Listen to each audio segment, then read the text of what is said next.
Hello, students. We will continue with our chapter number 3, fiber to fabric, class 6 science. तो last class में मैंने आपको बताया था कि फैब्रिक जो होते हैं वो बनते हैं यान से, और यान जो आगे बनते हैं वो बनते हैं थिन फाइबर से।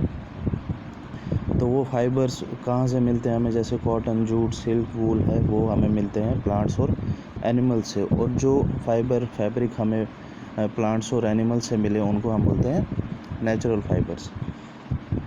जैसे कॉटन, जूट हमें प्लांट से मिलता है, वूल, सिल्क हमें एनिमल से मिलता है। तो ये सारे क्या है? Natural fibres. तो पहले क्या होता था? पहले ज़माने में नेचुरल फाइबर जो होते थे वो ही सिर्फ यूज़ होते थे फैब्रिक बनाने में। लेकिन उसके बाद क्या हुआ? उसके बाद केमिकल सब्सटेंसेस यूज़ करके फाइबर बनाने लगे, जो कि हमें प्लांट्स और एनिमल्स से नहीं मिलते थे। तो प्लांट्स और एनिमल्स से जो फाइबर हमें नहीं मिले, जो कि केमिकल सब्सटेंसेस से बनते हैं, उनको हम बोलते हैं सिंथेटिक फाइबर्स। और सिंथेटिक फाइबर्स के एग्जांपल क्या हैं? Polyester, nylon, acrylic, polythene. ये पॉलीथीन बैग्स जो आप यूज़ करते हैं, नायलॉन जो आप यूज़ करते हैं, नायलॉन की चप्पल ज़्यादातर यूज़ करते हैं, वो सारे हमें मिलते हैं केमिकल सब्सटेंसेस से। तो दो टाइप के फाइबर्स हुए, एक नेचुरल और एक सिंथेटिक। नेचुरल जो हमें प्लांट्स और एनिमल्स से मिले, और सिंथेटिक जो हमें केमिकली हम बनाते हैं केमिकल सब्सटेंसेस यूज़ करके। तो उसके बाद है topic 3.3, some plants and animal fibres. तो सबसे पहला उसमें हम डिस्कस करेंगे कॉटन। तो कॉटन क्या होता है, कैसे बनता है? Have you ever made wicks for oil lamps?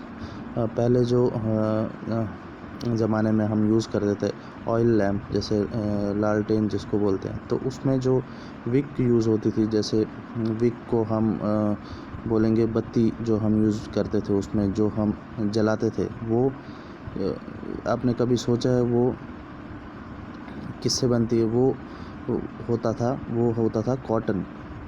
What do you use for making these wicks? This cotton wool is also used for filling mattresses, quilts और pillows. तो वो जो कॉटन हम उन विक्स में, ऑयल लैम्प्स में use करते थे, वो किस चीज़ में और काम आता है? जो हमारे मैट्रेसेस होते हैं जिन पे हम सोते हैं, क्विल्ट्स, कंबल या पिल्लोज़, जो हमारे पिल्लो होते हैं, वो उनमें क्या होता है? उनमें भी कॉटन वूल ही यूज़ किया जाता है। तो कॉटन वूल इन चीज़ों में यूज़ होता है। तो उसके बाद take some cotton wool, pull it apart and look at its edges. What do you observe? The small thin strands that you see are made up of cotton fibres. तो एक थोड़ा सा आप कॉटन लो हाथ में, उसको खींचो दोनों साइडों से, पुल इट अपार्ट, एंड उसके एजेस पे आप देखो, आप क्या देखते हो? What do you observe? क्या दिखता है आपको? उसमें आपको दिखेगा स्मॉल थिन स्ट्रैंड्स मैंने आपको बताया था, थिन जो धागे जो होते हैं उसके, उनको स्ट्रैंड्स बोलते हैं। तो वो स्ट्रैंड जो होते हैं, स्मॉल थिन स्ट्रैंड्स जो हैं, वो किससे बनते हैं? कॉटन फाइबर्स से। तो where does this cotton wool come from? It is grown in the fields. ये जो कॉटन हम यूज़ करते हैं, जो मैट्रेसेस में यूज़ होता है, पिल्लोज़ में यूज़ होता है, ये आता कहाँ से है?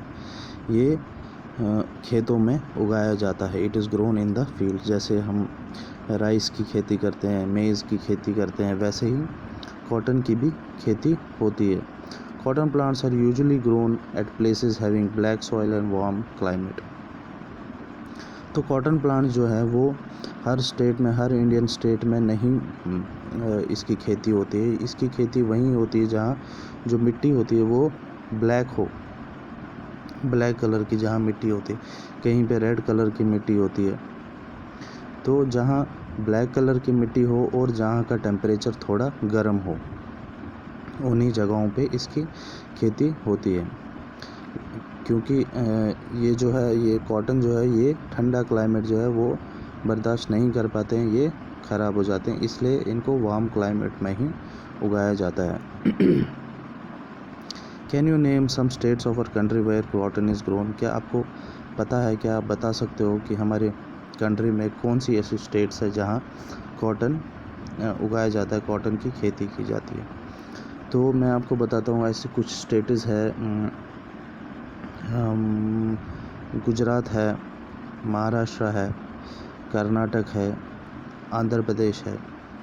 तो ये कुछ स्टेट्स हैं जहाँ पे कॉटन की खेती होती है। आप कभी महाराष्ट्र जाओ, मुंबई या पुणे, आप वहाँ देख सकते हो कॉटन के खेत। गुजरात जाओ तो वहाँ पे आपको ये इसके खेत मिलेंगे। यहाँ पे फिगर दिया हुआ है 3.6 फील्ड ऑफ कॉटन प्लांट्स। ये आप देख सकते हैं, ये कॉटन प्लांट के फील्ड हैं। ये आपको ऐसा लग रहा होगा कि इन पे जैसे बर्फ़ पड़ी हुई, लेकिन ये कॉटन के बॉल्स जैसे आपको दिख रहे हैं, white white. The fruits of cotton plant cotton bolls are about the size of lemon. तो इसका जो फ्रूट होता है, मतलब जो इसमें कॉटन उगता है, उनको हम बोलते हैं कॉटन बॉल्स, BOLLS, बॉल्स नहीं bolls. Are about the size of a lemon, एक नींबू के साइज़ के जितने होते हैं ये cotton bolls. After maturing the bolls burst open and the seeds covered with cotton fibers can be seen। जब ये मैच्योर हो जाते हैं, जब ये पक जाते हैं, ये कॉटन बॉल ये टूट जाते हैं और इसके जो सीड्स होते हैं जिनके ऊपर कॉटन फाइबर होता है वो हम देख सकते हैं।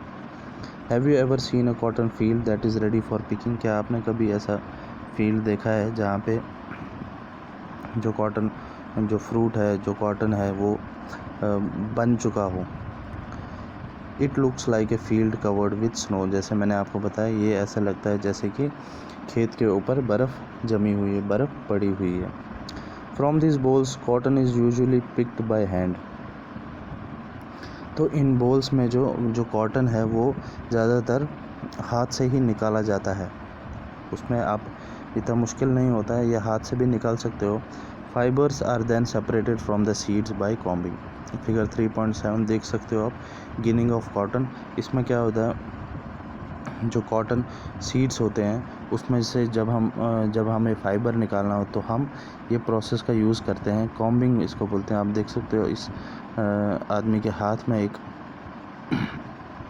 लंबी सी रॉड जैसी है और उस पर सामने जैसे जैसे कंघी के ऊपर वो स्टिक्स जैसी होती है, वैसे ही इसमें होता है, जिसकी वजह से फाइबर जो है सीड से सेपरेट हो जाता है। This process is called ginning of cotton. इसको हम बोलते हैं ginning. Ginning was traditionally done by hand, these days machines are also used for ginning. तो ट्रेडिशनली यूजुअली जो है गिनिंग जो है हाथ से ही की जाती थी, जैसे आप फिगर में देख सकते हो, लेकिन आजकल ये मशीन्स के थ्रू भी हो जाती है। मशीन्स भी गिनिंग के प्रोसेस को कर लेती हैं।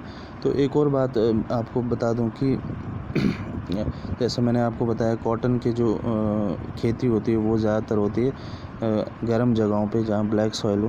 पहले शायद अभी तो नहीं, लेकिन पहले कश्मीर में भी होती थी इसकी खेती, हर जगह नहीं, कुछ कुछ जगह पे। लेकिन